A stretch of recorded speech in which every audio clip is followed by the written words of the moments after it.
Irmãos, nós vamos então a Isaías, capítulo de número 38. Isaías, capítulo de número 38. Para nós lermos do versículo 9 ao versículo de número 22. Isaías, capítulo 38, de 9 a 22.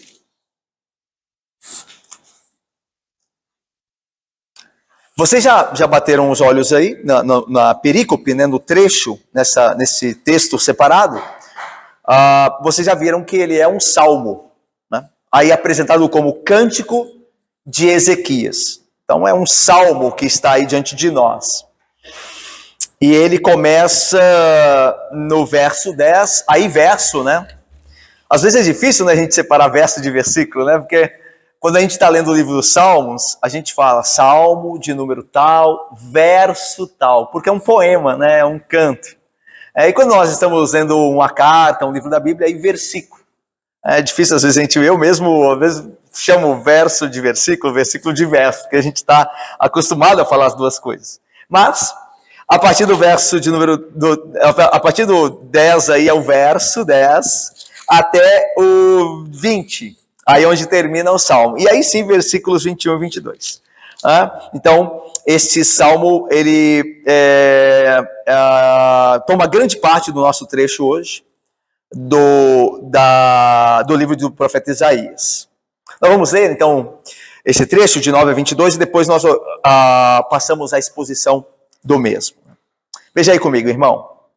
Cântico de Ezequias, rei de Judá, depois de ter estado doente e se ter restabelecido.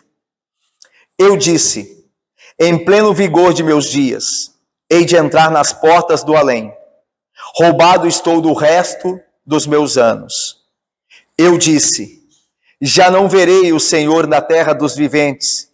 Jamais verei homem algum entre os moradores do mundo. A minha habitação foi arrancada e removida para longe de mim, como a tenda de um pastor. Tu, como tecelão, me cortarás a vida da urdidura. Do dia para a noite darás cabo de mim. Espero com paciência até a madrugada, mas ele, como leão, me quebrou todos os ossos. Do dia para a noite darás cabo de mim. Como a andorinha ou o grou, assim eu chilreava e gemia como a pomba. Os meus olhos se cansavam de olhar para cima. Ó Senhor, ando oprimido, responde tu por mim. Que direi? Como prometeu, assim me fez. Passarei tranquilamente por todos os meus anos, depois dessa amargura da minha alma. Senhor, por estas disposições tuas vivem os homens, e inteiramente delas depende o meu espírito. Portanto, restaura-me a saúde e faze-me viver. Eis que foi para minha paz que eu tive grande amargura. Tu, porém, amaste a minha alma e a livraste da cova da corrupção, porque lançaste para trás de ti todos os meus pecados. A sepultura não te pode louvar, nem a morte glorificar-te. Nem esperam em tua fidelidade os que descem à cova. Os vivos, somente os vivos, esses te louvam como hoje eu faço.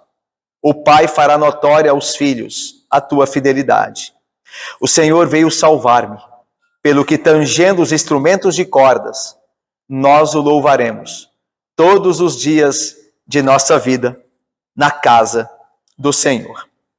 Ora, Isaías dissera, toma-se uma pasta de figos e ponha-se como emplasto sobre a úlcera, e ele recuperará a saúde. Também dissera Ezequias, qual será o sinal de que hei de subir à casa do Senhor? Nós já oramos? Nós passamos então à exposição do texto sagrado, desse belo texto sagrado. Irmãos, aqui eu vou recapitular com vocês, recapitular mesmo, porque essa parte da introdução nós apresentamos na última quinta-feira, mas eu acho importante a gente andar, pelo menos no capítulo 38 e 39, com ela em mente, tá? Os capítulos 38 e 39 constituem um prólogo. A gente está acostumado com prólogo, né? É o mês dos prólogos, né? Porque a gente está vendo o prólogo de João e agora esse prólogo de Isaías, essa introdução. Então, como é que você encontra um prólogo no meio do livro? Você encontra introduções no início de livros, mas aqui você tem um prólogo no meio. E este prólogo é composto pelo capítulo 38 e 39, os capítulos 38 e 39. É porque o livro de Isaías tem duas sessões. A sessão antes do exílio babilônico e a sessão depois do exílio babilônico. Então, a sessão depois ou pós-exílio babilônico começa no capítulo 40. Então você tem um prólogo, um trecho que vai nos preparar para essa sessão nova, essa segunda e última sessão do livro de Isaías. Tá?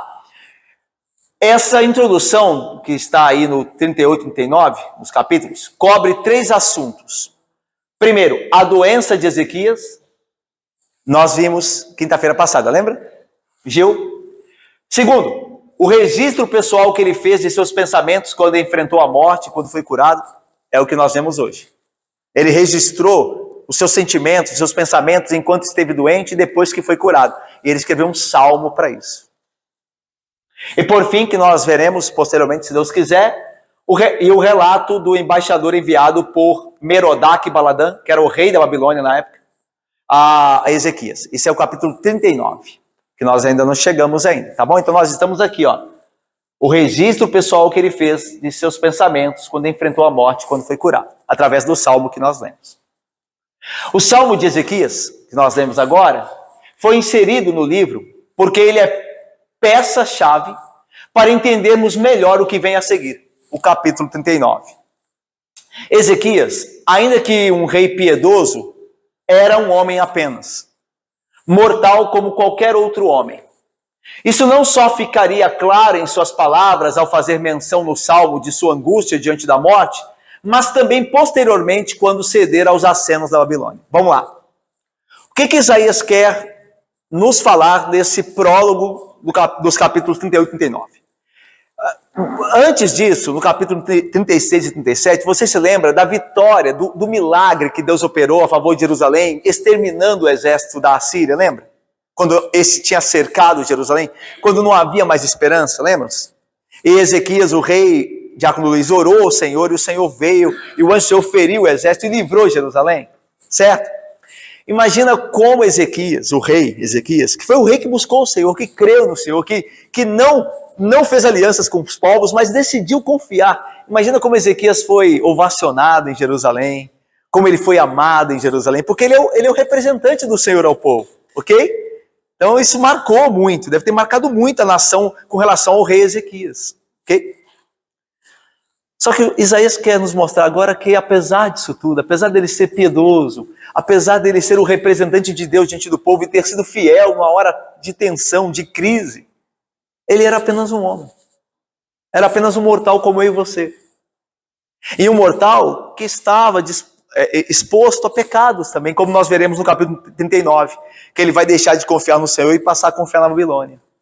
Ou seja, uma hora ele foi firme, não confiou nos homens, na Síria, e resistiu e confiou em Deus. Agora ele já está confiando na Babilônia, porque é assim que nós somos também. Não? Nós tropeçamos em muitas coisas. Então a ideia é essa, é pintar Ezequias como alguém mortal, como homem como nós, e não como o Messias prometido. Porque naquela época, Juan, o Messias não tinha vindo ainda. Então muitos homens poderiam ter olhado Ezequias como o Messias. Ele é o rei, porque Ezequias era o filho de Davi. Então será Ezequias o Messias? Será o rei que nós estamos esperando? E aí Isaías vai escrever dizendo não. Apesar de ser uma pessoa crente e piedosa, ele não é o Messias. Por isso que fala da doença, e também falará no versículo 39 do aceno dele para a Babilônia.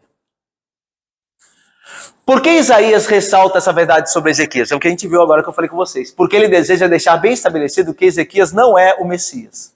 Ele não é o menino prometido. Lembra do capítulo 9? Eis que um filho se vos deu, seu nome será isso. Não é Ezequias. Embora ele se estabeleceu como exemplo de homem de fé, ele estava longe de ser o objeto da fé. Ezequias era um exemplo, Heloísa e Diácono Fabiano, de um homem de fé, mas ele não era o objeto da fé. Ok? Vamos então ao tema, lembrar do tema desses 2 capítulos? O prólogo histórico, a escolha fatal de Ezequias. É o que nós vamos ver no 39. Capítulo 39 vai ficar claro a escolha fatal de Ezequias em confiar a Babilônia, que vai levar o povo ao cativeiro babilônico. Tá? Vamos lá, a gente já viu aqui, ó, Ezequias contempla a morte, quando Deus manda Isaías ir ter com Ezequias, dizer, arruma as suas coisas que você vai morrer.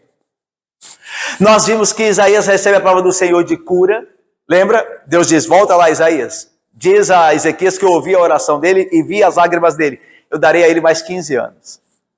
E agora nós estamos aqui, ó, o Salmo de Ezequias, ok? É aqui que nós estamos, nós vamos ver agora o que Ezequias colocou em música, num poema, aquilo que ele experimentou entre a vida e a morte.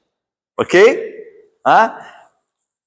A estrutura do Salmo e da nota final é essa aqui, né? O Salmo de Ezequias, a gente começa com o lamento diante da morte. Vamos ao texto então, ver o lamento de Ezequias ali, o Salmo de lamento, que começa, né, como Salmo de lamento, e depois vai falar sobre a restauração de Deus, né? Esse salmo, irmão, se divide em 2 partes, só para adiantar aqui.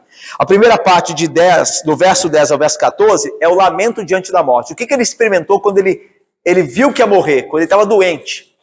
E do verso 15 a 17, 15 a 20, melhor dizendo, há um canto de restauração, porque o Senhor ouviu a oração dele e o curou. Então ele vai dividir esses 2 momentos aqui no salmo, tá bom? Então primeiro o lamento da morte. Olha só, eu disse, em pleno vigor de meus dias, hei de entrar nas portas do além, roubado estou do resto dos meus anos.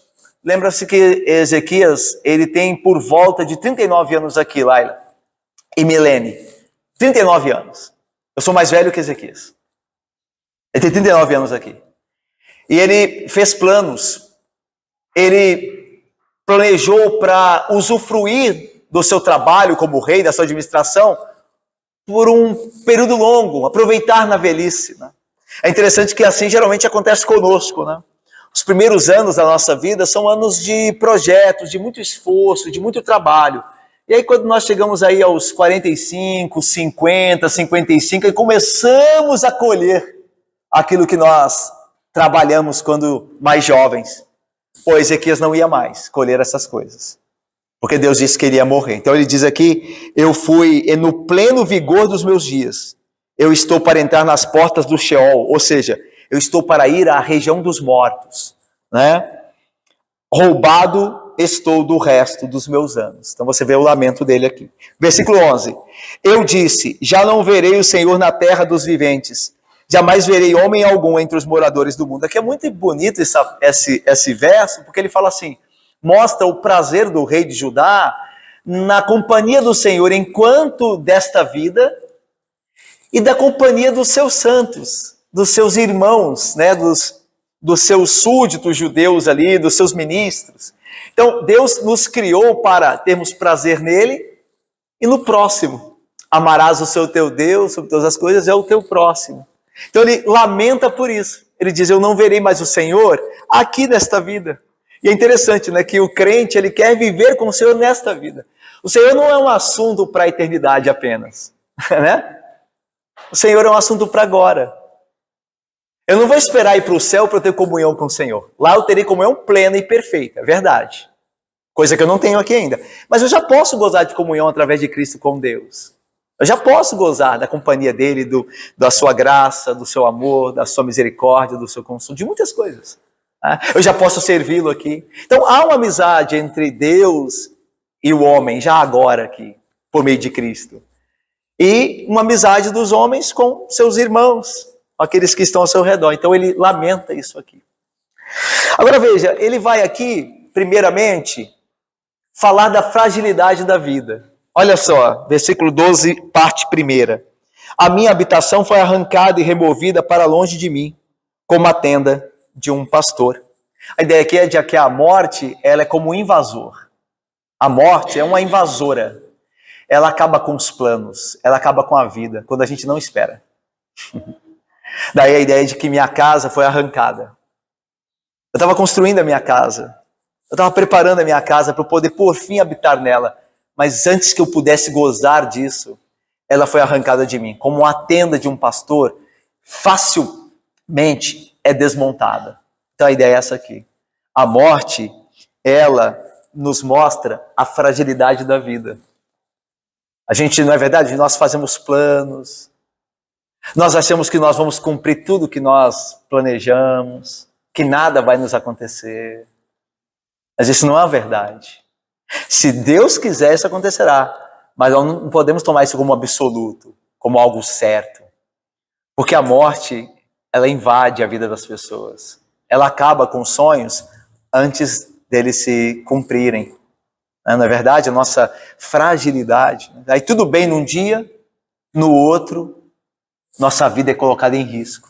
Quando a gente menos espera. Não é assim? Mas veja mais.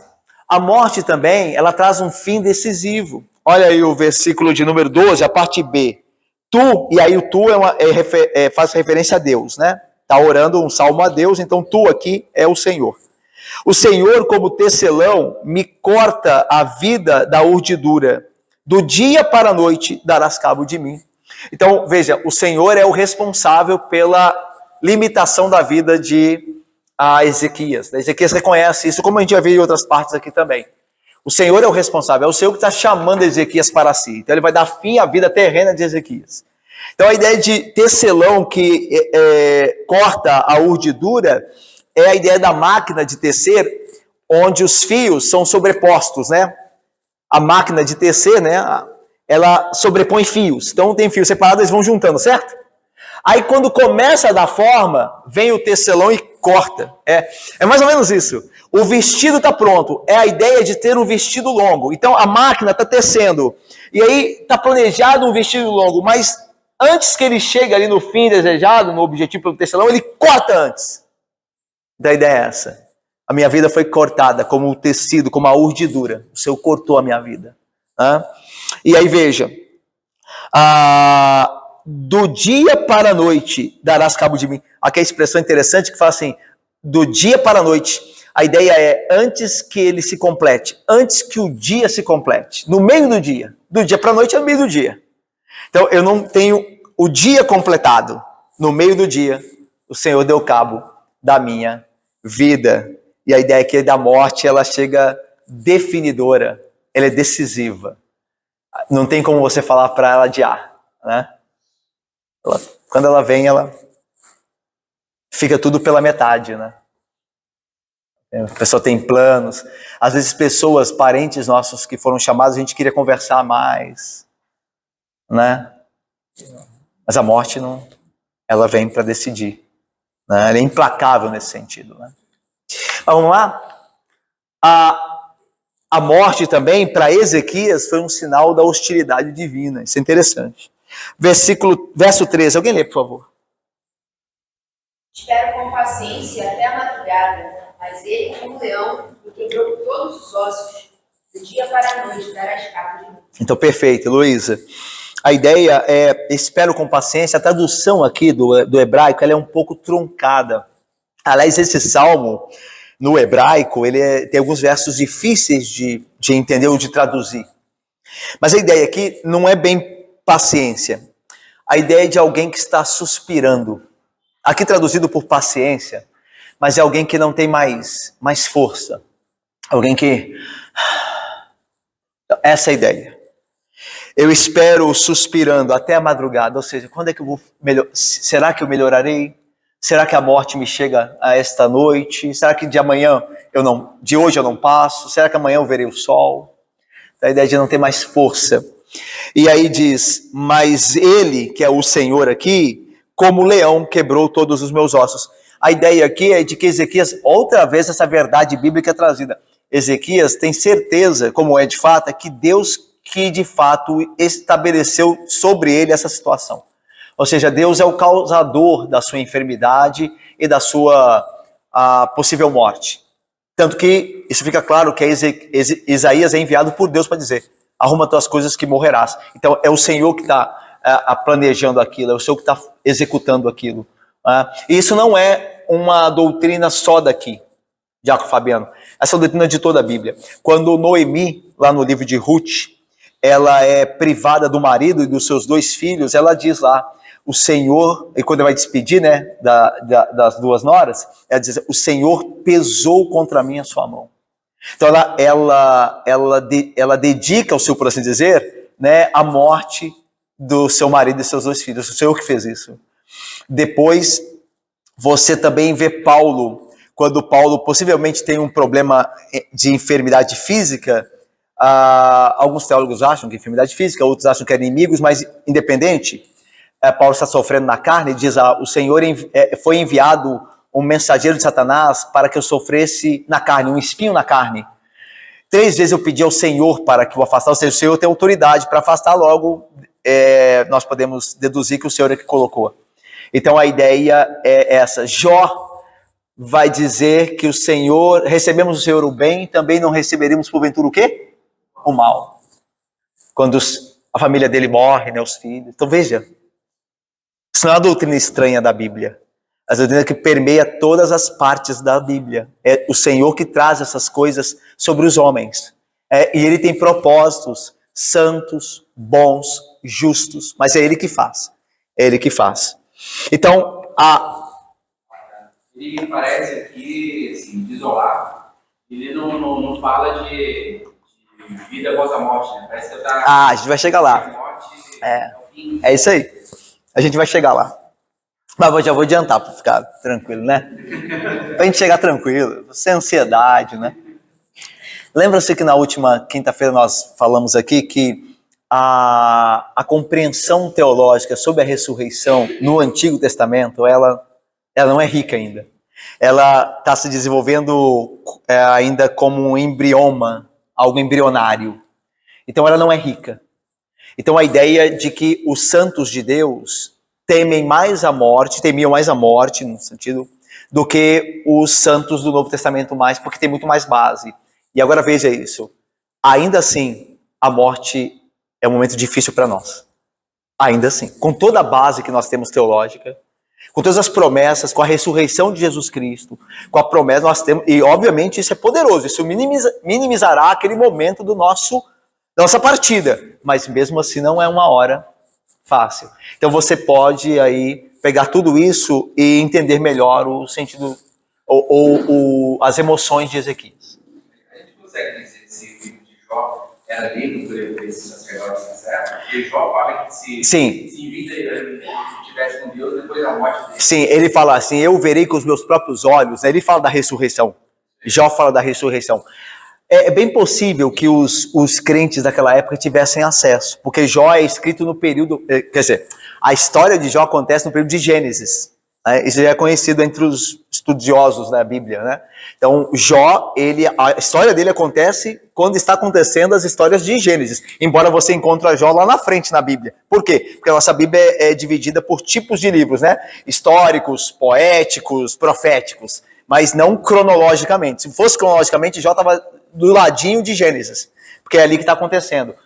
Mas a ideia é que mesmo assim que eles tivessem ali, você vê que não há muita informação sobre ressurreição ainda em Jó. Não é algo muito claro. A gente entende muito bem Jó hoje porque a gente já tem material suficiente, uma lente melhor para olhar Jó.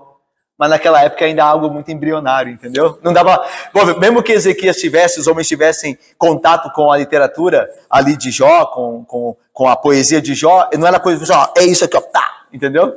Seria difícil. Então dá para entender muito bem a emoção de Ezequias aqui.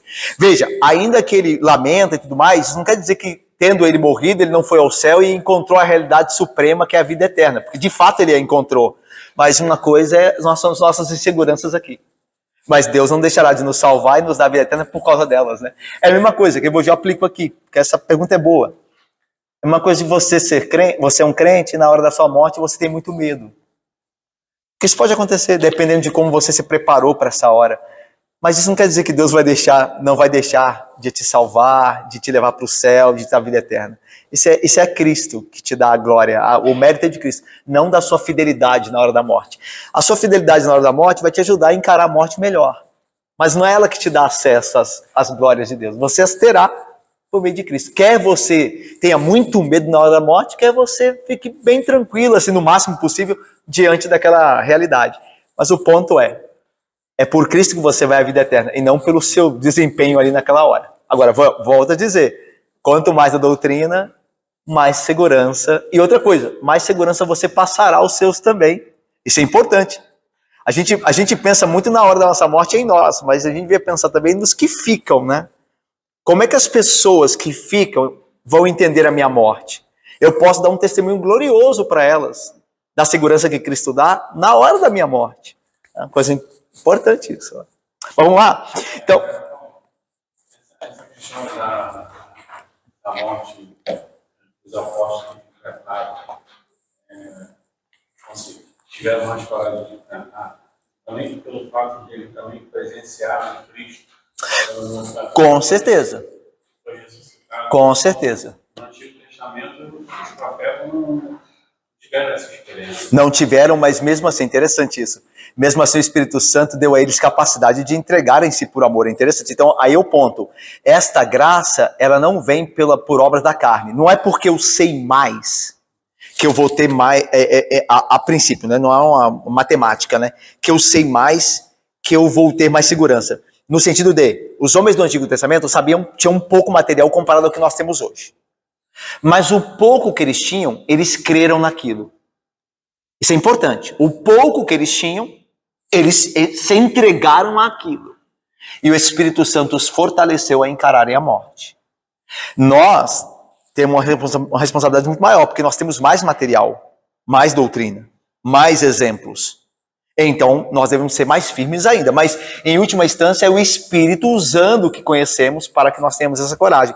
Porque você vê coragem em homens do Antigo Testamento que você e eu invejamos, por assim dizer, né? Entre aspas. Sadraque, Mesaque e Abidnego na fornalha, Daniel na cova dos leões. Isso tudo é fé verdadeira de que Deus vai cuidar deles, mesmo eles sendo mortos ali. Entendeu? Então, o Espírito Santo trabalhou no pouco que eles conheciam, mas trabalhou poderosamente. Então, em última instância, é o aplicar do Espírito Santo no nosso coração da doutrina é o que nos fará firmes. Certo? Com pouca doutrina ou com muita. Hoje, claro, o tanto que a gente tem de conhecimento bíblico, a gente não tem desculpa. A gente tem que conhecer essas coisas, porque aqueles homens com pouco foram abençoados. Imagina o quanto nós podemos ser, com muito mais doutrina, né? Bom, ok. Então, Ezequias entendia que aquilo vinha da mão de Deus, tá? Vamos lá? Agora, é muito comum isso na hora do aperto, na hora da enfermidade, quando nós passamos por tribulação dessa natureza, temos os mesmos sentimentos que Ezequias. Olha só, daí a ideia, lembra por que irmãos, me ajudem aí, vocês podem falar aqui. Por que é mesmo que Isaías está colocando esse texto aqui? Com que objetivo? O que ele quer mostrar de Ezequias? Que Ezequias não é um homem acima de... É um homem mortal, um homem falho. Isso vai ficar bem claro agora, nesse versículo 14, que mostra aparente debilidade e superficialidade da oração. Olha o versículo 14, alguém lê, por favor. Como a andorinha ou assim eu xingava e gemia como a fome. Os meus olhos cansavam de olhar para si. Ó Senhor, ando oprimido. Responde tu por mim. Então a ideia é que Ezequias diz, olha, eu estou cansado de clamar. A ideia de o canto das aves, né? Andorinha, o grou, a pomba. Então, a ideia do barulho emitido é como a oração. Eu estou cansado de olhar para cima. Olhar para cima aqui é uma maneira poética de se referir à oração, né?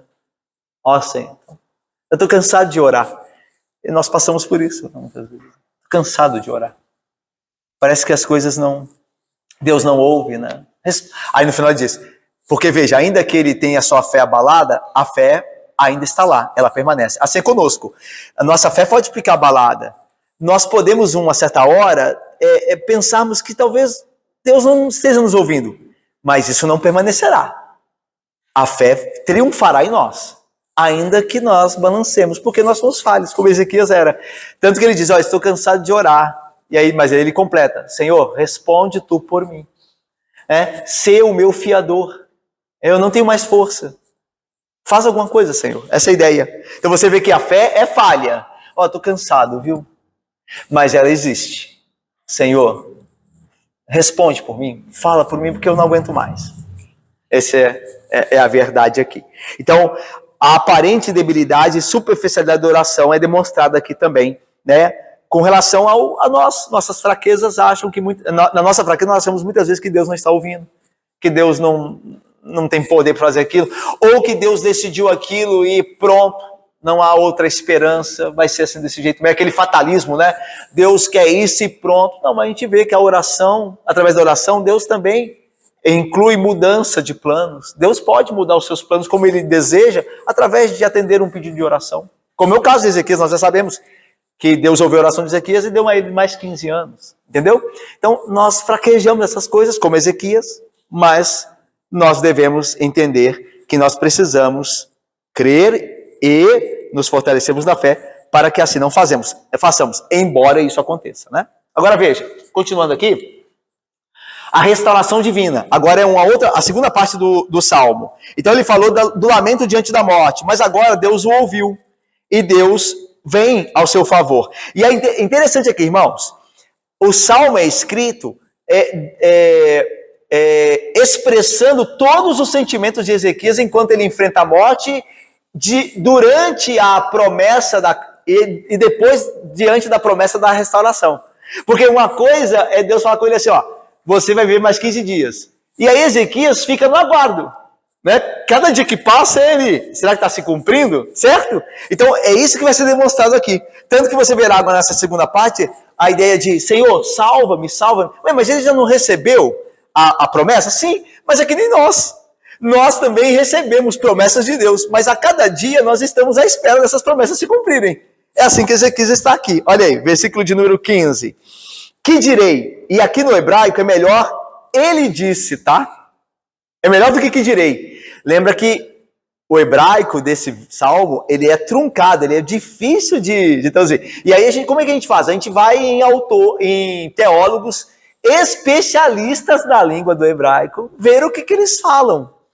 E aqui é melhor, ele disse, não eu direi, mas ele disse, ou o que direi, né? Mas ele disse, então Deus disse, como prometeu, assim me fez, tá vendo? Então a ideia é que ele disse, então é muito melhor do que direi. Olha, Deus disse, como prometeu, assim o fez. Então tem muito mais lógica aqui, tá? E a ideia é a seguinte, a palavra de Deus é a que traz vida.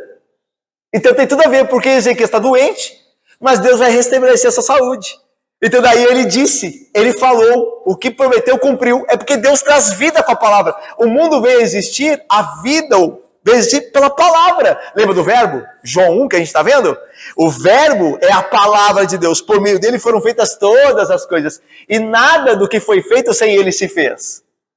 Eu só queria, pena do nosso tempo, mas eu queria ver com vocês rapidamente aqui Lucas 7,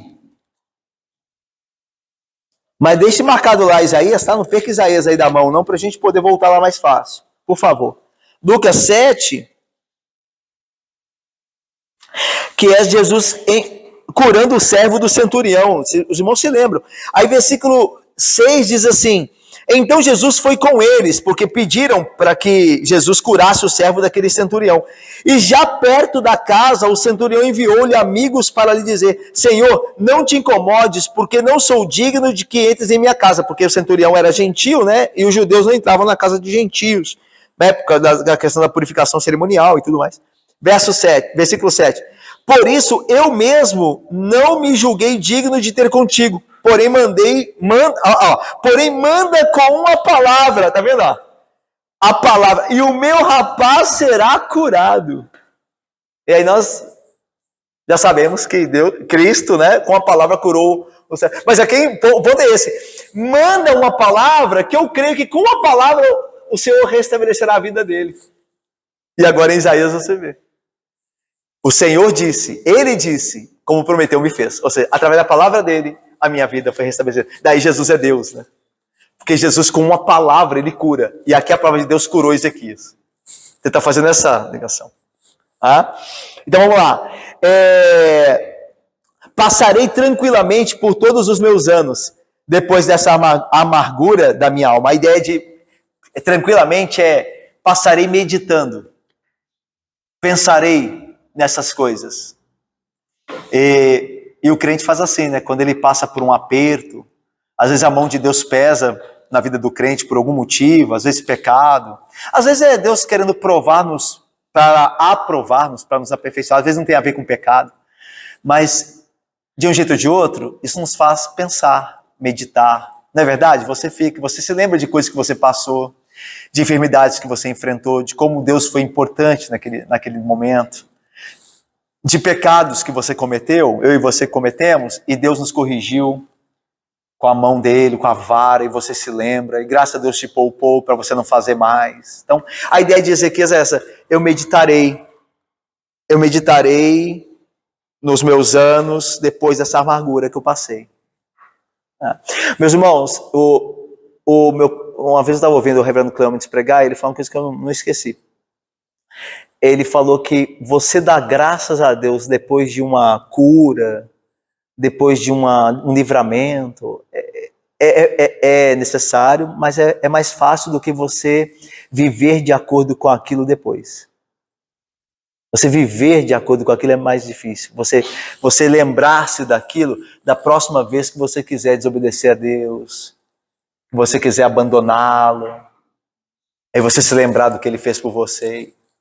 É mais difícil do que simplesmente agradecer na hora. Agradecer na hora todo mundo agradece, o ímpio faz isso. Mas o crente precisa levar aquilo com ele, meditar naquilo sempre. O Senhor me livrou daquilo.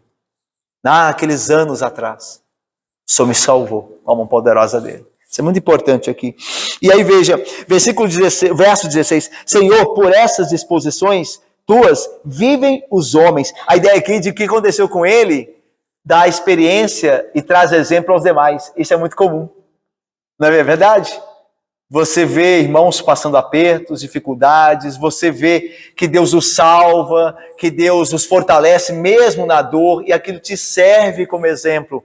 Você acaba meditando naquilo também pelo que a pessoa está passando.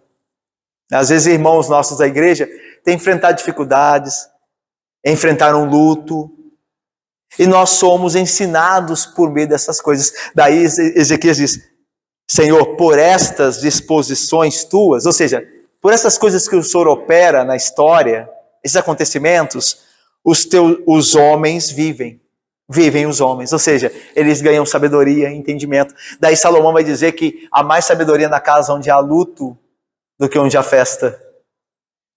A casa onde há luto tem mais sabedoria, tem mais proveito do que onde há festa. Porque onde há festa as pessoas não estão nem querem aproveitar, que o amanhã não importa, mas no luto não. No luto as pessoas, elas lidam com a morte. Eu estava esses dias pensando num velório que fui, e que um rapaz morreu, foi o avô do rapaz. E o rapaz estava lá, eu conheço o rapaz, ele não é crente, esse não é crente. E o avô dele o evangelizou muito e tal. E ele estava chorando na frente do caixão do avô. Eu fiquei, o que ele está pensando agora? Por que ele está chorando?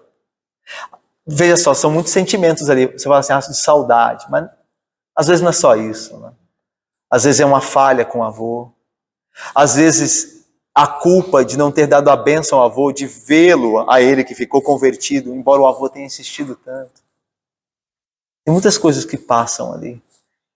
Então, a maneira que nós vivemos conosco mesmo e com o nosso próximo fará muita diferença nessa hora. Muita diferença. Nessa hora da morte. Porque há alguém que não fez o que é certo, a hora da morte dos seus, que esperavam que ele fizesse, é sempre uma culpa a mais, é sempre um fardo a mais. Porque não tem mais como corrigir aquilo. Entendeu? Isso é muito tremendo, né? Mas vamos lá. Inteiramente delas dependem o meu espírito, ou seja, fazem bem aos homens, mas fazem bem a mim também. Portanto, restaura-me a saúde e faze-me viver, ó Deus. Ele já tinha recebido a promessa, está esperando agora o cumprimento. Versículo 17. Eis que foi para minha paz que tive eu grande amargura. Isso lembra o Salmo 119, 7, né? Salmo 119, verso 71, que diz lá: foi-me bom ter passado por aflição, para que eu aprendesse os teus mandamentos, os teus juízos. Isso aqui lembra muito, né? Olha, foi para mim a paz que eu tive essa amargura. Então, isso é outra verdade na vida do crente. Acontece coisas no primeiro momento que a gente sempre fala, por que isso está acontecendo? Isso não pode ter um propósito bom. Aí depois que o tempo passa, aí você diz, graças a Deus que aconteceu. Graças a Deus. Irmãos, quantas experiências nós temos assim, né? Por que isso aconteceu? Por que Deus não guarda o seu povo? Por que isso está acontecendo? Aí depois passam os anos, você volta com a mente naquele episódio. Olha, o Senhor estava lá. Olha lá. O Senhor estava lá e eu não sabia. Era a mão dele fazendo aquilo. Então, assim, é maravilhoso, né? Como Deus, por meio de tribulações, traz paz futura, né? É o que o apóstolo vai dizer, né? Toda a correção, Hebreus vai dizer melhor, toda correção no primeiro momento é motivo de tristeza e choro, mas com o tempo passado se mostra produtiva. É isso mesmo, né? Olha só, tu, porém, amaste a minha alma e livraste da cova da corrupção, porque lançaste para trás de ti todos os meus pecados. É interessante que aqui alguns teólogos acham que Ezequias, ele está fazendo uma menção de pecados, porque ele acha, a princípio, que o que ele está passando, ou seja, aquele decreto de Deus que ele morreria, e aquela aprovação que ele passou, tinha a ver com pecado. E a primeira coisa que a gente pensa, não é? Você pode ver. Se eu for Jó e os amigos dele, os amigos apontando que era pecado. Pecado. Você tem pecado. Confessa o teu pecado. Confessa o teu pecado que você tem pecado. E a Bíblia diz que não tinha nada a ver com pecado. Embora Jó era um pecador. Lembra dos discípulos com Jesus, do cego? Por que ele nasceu assim? Quem que pecou? Tem que ter pecado. Ou ele ou seus pais pecaram. Aí Jesus diz, nem ele nem os seus pais pecaram para isso. Eles pecaram, mas não para isso. A cegueira dele não tem a ver com o pecado. É aquele princípio. Se nós fôssemos, por causa dos nossos pecados, termos doença, imagina. Era uma doença todo dia. Nós íamos ser moribundos aí. Imagina se Deus fosse dar doença por causa de pecado. Não tinha ninguém aqui, tá todo mundo no hospital. Era pior que Covid, era superlotação. Pior que foi na pandemia. Então veja, esse raciocínio nem sempre ele é matemático, ele é exato. Embora Deus possa punir com enfermidade o pecado. Tanto que ele fez isso na Bíblia várias vezes, né? A gente se lembra de Herodes, que morreu comido de verme porque não deu glória a Deus. A gente vê na Bíblia que tem homens que Deus envia a enfermidade por conta de pecado. Mas nem todo caso é assim. Aí foi citado Jó, não foi assim. Então a ideia aqui é mais mostrar o sentimento de Ezequias do que estabelecer uma doutrina. É porque é natural que quando nós somos afligidos, nós achemos que tem alguma coisa a ver com pecado. Alguns teólogos acham que talvez no caso de Ezequias possa até ter a ver com pecado, porque Ezequias estava muito próspero e ele pode ter se orgulhado. Então ele pode ter reconhecido nisso a causa de Deus pesar a mão nele, né? Isso é possível também. Então é bom que nós sempre nos sondemos para ver se de fato temos pecado. Porque, irmãos, pecado e morte são coisas que andam assim, sempre juntas. É por isso que a gente sempre faz a relação. Quando a gente inventou algum problema, a gente pensa em pecado. Por quê? É natural. Eles estão sempre assim. Onde há pecado, há morte. Mas não quer dizer que sempre onde há morte, há pecado. Mas onde há pecado, há morte. Então que a gente se sonde sempre, né? E se estivermos sofrendo por causa de pecado, confessemos a Deus e nos arrependemos, que Ele é poderoso para nos perdoar e salvar. Poderia ter relação com o pecado. No livro dos Reis, é bem comum de acontecer a situação, né? E quando se fortaleceram, se esqueceu do Senhor. Perfeito. Muito comum. Muito comum. Perfeito. E quando o rei se fortaleceu, se esqueceu. Em Juízes, é muito comum também, lembra? O período anterior aos reis. Lembra? Os senhores apertavam por causa dos pecados, eles se arrependiam, clamavam a Deus, Deus enviava um libertador, eles eram vitoriosos, aí eles voltavam a pecar. É o mesmo ciclo. Então, é bem possível que Ezequias tenha se ensoberbecido, porque vivia um período bom no seu reino. Mas embora o autor não deixe isso claro aqui, mas é uma possibilidade. Vamos lá? Terminando agora, 18 a 22. A sepultura não te pode louvar, nem a morte glorificar-te. Não esperam em tua fidelidade os que descem a cova. Os vivos, somente os vivos, esses te louvam como hoje eu faço. O Pai fará notória aos filhos a tua fidelidade. Aí entra aqui um ponto que o nosso irmão Anésio, ele adiantou aqui bem, que era a questão da compreensão da ressurreição. Porque ele vai dizer assim, os mortos não te louvam, né? Os que descem à sepultura não podem te louvar. Nós vivos é que fazemos isso. Então veja, ainda que Ezequias não tivesse a compreensão exata, perfeita, de que sim, aqueles que morrem no Senhor estão vivos perante Ele, exaltando a sua glória, ainda assim é uma verdade o que ele diz. Porque o nosso louvor diante dos homens, a Deus, ele só é realizado aqui mesmo. Os mortos aqui não louvam a Deus, louvam. Então a ideia é a seguinte, o princípio é, louve ao Senhor enquanto Deus tem te dado fôlego de vida. Porque quando você morrer, você não poderá fazer. A gente nunca... E lembra que a vida, ela é efêmera. Ela é passageira. Então faça agora. Porque a gente não sabe quando é que Deus vai nos chamar. Então louve agora, louve sempre. Seja uma bênção, uma testemunha viva do Senhor. Entendeu? Porque os mortos não fazem isso. Aqui na terra somos nós que fazemos. Então, o ponto de Ezequias não quer dizer que os mortos não estão vivos e louvando a Deus os que morreram, Senhor. Eles estão. Mas ele está tratando de uma realidade aqui. Tratando aqui da terra. Os mortos não podem fazer nada para a glória de Deus aqui na terra. Somos nós vivos que fazemos. Ok? Então nos chama a responsabilidade de enquanto vivemos aqui. Lembra que Paulo vai dizer? Partir é incomparavelmente melhor e ter com o Senhor. Mas por outro lado, estou indeciso porque eu quero ficar aqui por causa de vocês. A quem Paulo escreve, né? Porque é muita coisa fazer para a glória de Deus no meio de vós. Essa é a ideia. Isso aqui é precioso. Essa vida aqui também, embora a vida eterna é muito superior, essa vida também tem o seu valor. Tem isso, porque aqui eu posso testemunhar para que pessoas cheguem e conheçam a Cristo, que elas sejam salvos. Então tem um valor esta vida. Essa vida tem um porquê aqui, enquanto nós aguardamos a eterna. Porque tem gente que vive assim, não, eu quero ir para a eternidade, né, que não tem mais sentido, isso aqui é passageiro. Isso é verdade, mas tem um certo valor. Até porque o Senhor criou isto. E Ele quer ser glorificado e ordena que a sua glória seja conhecida aqui agora também. Então, é preciso que nós entendamos isso. Deus tem muito a fazer por meio de nós aqui enquanto vivos. Então, que nós saibamos disso. E aí, termina o Salmo, no verso 20. O Senhor veio salvar-me. A ideia, ele veio aqui, está comprometido. O Senhor, Ele veio porque Ele estava comprometido. E tinha uma aliança comigo. Ele veio salvar-me, a ideia de aliança com Davi, né? E aponta para Cristo, né? Porque Cristo vem por causa da aliança de Deus, né? Com o homem, na salvação lá em Adão, lembra? Que ele prometeu o descendente da mulher? Então, o Senhor veio salvar-me. Isso é a expressão maior disso, é Cristo, né? O verbo veio e se encarnou. Olha que maravilha, né? É legal ver isso na Bíblia, no Antigo Testamento, né? O Senhor veio salvar-me. Ezequiel está falando de uma salvação ainda... dentro de uma esfera muito micro, né, pequena, que é a saúde dele. Mas obviamente aponta para a salvação plena, né, universal, a de Cristo, né, a glória de Cristo. O Senhor veio, o Verbo se encarnou, Ele veio salvar, o nome dele é Jesus, e Yahvé salva, Deus salva, a salvação veio, né, é poderoso isso. Então diz, o Senhor veio salvar-me pelo que tangendo o meu cântico, os instrumentos de corda aqui no hebraico a minha música, nós o louvaremos todos os dias da nossa vida. É interessante ter um canto, né? O crente tem um canto, né? Ele não só canta os hinos dos outros, ele tem um canto. Eu tenho um canto.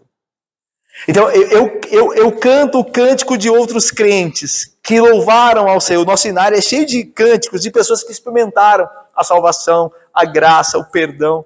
Mas eu tenho o meu canto também. E a ideia, obviamente, aqui não é de música, que você precisa ser um compositor. A ideia de canto aqui é de louvor. Você sabe falar de Deus e o que Ele tem feito na sua vida. Eu tenho o meu canto, o meu próprio, porque eu tenho experimentado Ele na minha vida. Eu canto o que os outros experimentaram da parte de Deus na vida deles. Mas eu tenho também o meu canto. Então, isso é bonito aqui, porque Ezequias poderia ter usado o canto, os salmos. Mas ele diz, eu tenho o meu canto. Eu fiz uma música para Deus. É bonito isso aqui. Aí versículo 21, nós terminamos. Ora, Isaías dissera, tome-se uma pasta de figos e ponha-se como emplasto sobre a úlcera, e ele recuperará a saúde. E também dissera Ezequias, qual será o sinal em que subirá a casa do Senhor? A gente lê esses dois versículos aqui, agora sem versículos, e parece que estão fora do lugar. Parece que não tem nada a ver aqui. Porque esses dois versículos deviam estar onde? Deviam estar no capítulo 38, de 1 a 8, que está falando do sinal que Ezequias pergunta aqui no 22, qual será o sinal que hei de subir à casa do Senhor? É que eu voltarei a ver o Senhor. Então diz, o sinal será o do relógio de Acás, que retrocederá, lembra? E a ideia de do emplasto ali, da pasta de figo, passado na pele por causa da úlcera, né, da ferida que abriu por causa da doença dele. A doença geralmente envolveu ferida. Isso tudo tem a ver com o contexto anterior. Então por que está aqui? A explicação dos teólogos é que o editor do livro do profeta Isaías, em algum momento da edição do livro, das cópias e tudo mais, o editor achou por bem pegar o que estava em 2 Reis 20, porque 2 Reis 20 conta a mesma história. É bem provável que Isaías e o editor de 2 Reis tiveram acesso ao mesmo material. E aí, Isaías e o editor de 2 Reis pegaram aquilo do mesmo material que os interessava e foram montando seus livros. Essa informação eu quero, essa aqui eu não acho importante. Ok?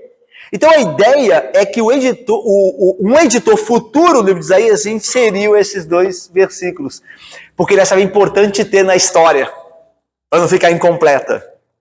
Então essa é a explicação. Então não prejudica o texto, porque já é informação bíblica de 2 Reis. Então não está acrescentando nenhuma mentira, porque está lá. Mas tem que saber que está fora do lugar, porque o editor fez isso. Irmãos, lembra que o inspirado é só o original. E hoje nós temos 99% das cópias da Bíblia, todas elas são fidedignas. Você pode pegar os estudiosos de manuscritologia, pode pegar vídeos e verem. Eles tentam derrubar a Bíblia, mas é provado que o material da Bíblia é fidedigno. Que os mais competentes homens que mexem com a manuscritologia, eles já fizeram passar a Bíblia por várias provas, porque eles têm interesse também, alguns ímpios, de mostrar que está errado. E é impressionante como a Bíblia é fidedigna, as cópias, com os rolos mais antigos, tudo. Os erros que tem na Bíblia, que são achados, são erros de ortografia, a falta de uma letra, uma vírgula fora do lugar. É isso que você encontra. Graças a Deus, né? A palavra de Deus permanece. Mas o que eu quero dizer é o seguinte: a palavra de Deus inspirada é a original, é a que Isaías escreveu. Um editor pode botar o que ele quiser. Por isso que você tem que ir, geralmente, aos textos mais antigos. Porque lá está próximo do original. Porque alguém pode ir lá, por exemplo, se eu fizer uma cópia, vamos supor, eu quero fazer uma cópia de Isaías, eu vou escrevendo, Paulo, vou escrevendo, para a geração futura. Eu vou escrevendo. Se eu quiser colocar uma história lá que inventei, eu coloco. Porque eu sou apenas um editor. Então, por isso tem que ter cuidado com as traduções da Bíblia, a fidedignidade das originais. Deu para entender? É esse ponto. O que está acontecendo aqui? O editor foi e colocou um texto que ele achou que era importante. Mesmo que não, aqui, você vê que ele está fora do lugar. Mas não quer dizer que esse texto não seja inspirado, não seja verdadeiro, porque ele está em 2 Reis. Ok? Mas eu termino no texto, para a gente ir para a aplicação, em cima da hora aí, com a questão da pasta de figos aqui, né? Porque Isaías diz, olha, usa o remédio. Porque aqui, o emplasto, que é a pasta de figos, sobre a ferida, sobre a pele, é o meio pelo qual Deus ordenou que Ezequias fosse curado. É bem provável que Ezequias já tivesse tentado isso antes. O mesmo remédio. Mas agora ele é potencializado pela palavra do Senhor. Agora vai dar certo. É engraçado isso, né? Porque quem é que decide que o remédio vai surtir o efeito em você, como surtiu em outro? É óbvio que isso tem muito a ver com a sua estrutura física, a sua saúde, se você tem comorbidade, que se você não tem. É claro, mas em última instância sabemos que é o Senhor que decide isso. Então Deus cura com remédio e sem remédio. Aqui no caso foi com remédio. Para ressuscitar Lázaro da morte, não tinha remédio. E Jesus diz, Lázaro, vem para fora. E o morto saiu, o que estava morto saiu vivo, depois de 3 dias. Mas Deus usa remédio também. Deus pode usar um remédio. Mas a bênção de ser curado com remédio ou sem remédio é de Deus. Vem de Deus. E aqui deixa claro. Isaías era um profeta, ele podia fazer um sinal, né? Mas não, ele fala assim, pega a pasta de figo e coloca de novo. Eu fiquei imaginando alguém falar assim, mas já tentamos. Mas pode fazer agora, porque é sob a palavra do Senhor que você está fazendo. Fez e o homem sarou. Então, essa é uma realidade. Porque a gente tem 2 pontos aqui, né? Geralmente temos 2 posições. Ou eu confio no Senhor e não quero saber de remédio, ou eu confio em remédio só. Não preciso de remédio, não oro, não faço. Só remédio. E, às vezes a pessoa tomou todos os remédios e não deu certo. E às vezes a pessoa achou que tinha que confiar no Senhor e tudo mais, e tinha um remédio ali que o Senhor trouxe na sua providência, através dos médicos, dando sabedoria para os médicos criarem essas coisas para o nosso bem, e a pessoa não tomou, não aproveitou. Então o crente é o que a Bíblia diz, é o que a palavra diz. Deus cura, sem o medicamento. E Deus cura com o medicamento. Deus faz do jeito que Ele quiser. Então, tem remédio para tomar? É bom remédio? É comprovado e tudo mais? Toma. E olha ao Senhor, porque você sabe que é o Senhor que faz aquilo valer mesmo, surtir o efeito. Tá bom? Irmãos, nós terminamos então com o que aprendemos. Primeiro, nós aprendemos que facilmente consideramos os anos de nossa vida como uma possessão inviolável. Ninguém vai tirar de nós os anos da nossa vida. Mas isso não é assim. Só temos o hoje, e talvez nem mesmo a totalidade dele, porque alguns são chamados no meio do dia, e só temos hoje se Deus quiser. Somos criaturas distintamente dependentes. Então nós aprendemos isso aqui hoje. Que lembra de Tiago? Não diga que você vá a tal lugar fazer algo e tudo mais. Diga, se Deus quiser. Não só iremos, faremos negócios, mas também voltaremos. Se Deus quiser. Porque a nossa vida é frágil e efêmera e passageira. Segundo, aprendemos que a palavra de Deus nos mostra o valor desta vida terrena. E o que pode ser aqui realizado para a glória de Deus, enquanto esperamos uma realidade superior, bendita e eterna. Ou seja, o fato de há uma realidade superior, bendita e eterna, não anula o valor desta vida agora, no sentido que podemos fazer para a glória de Deus. Então nós obramos aqui para a glória de Deus, enquanto esperamos a realidade eterna, bendita e superior. Aprendemos também que o mesmo Deus que abate é o mesmo Deus que cura.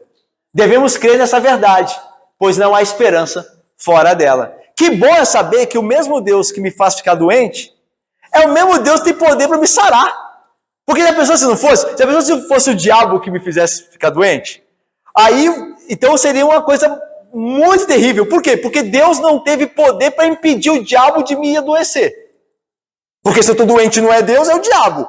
E se não é Deus, Deus não queria que eu ficasse. Mas se eu fiquei, o diabo venceu Deus então, porque tem mais poder de Deus. E agora eu vou clamar para Deus, será que Ele vai ter poder de me sarar também? Porque o diabo venceu ele me dando a enfermidade, que Ele não queria que eu pegasse. E agora? Mas sabendo que Deus é tanto aquele Deus que abate como Deus que cura, então nós temos confiança nele. Ele tem um propósito de me deixar doente, mas Ele também pode ter um propósito de me sarar. Ele tem todo o poder. Então isso traz confiança e segurança. E por fim, que o redimido, aprendemos que o redimido louvará nesta vida a Deus. E para sempre também. Se o Senhor nos salvou de fato, certamente nós, faltou aqui um acento, nós o adoraremos hoje e sempre. É o que Ezequias falou, Eu vou escrever o meu cântico, eu o adorarei todos os anos. Por quê? Porque o Senhor me salvou, o Senhor veio me salvar. Eu o adorarei. Todo crente que for salvo, de fato, vive para a glória daquele que o salvou. Que Deus abençoe. Amém, irmãos.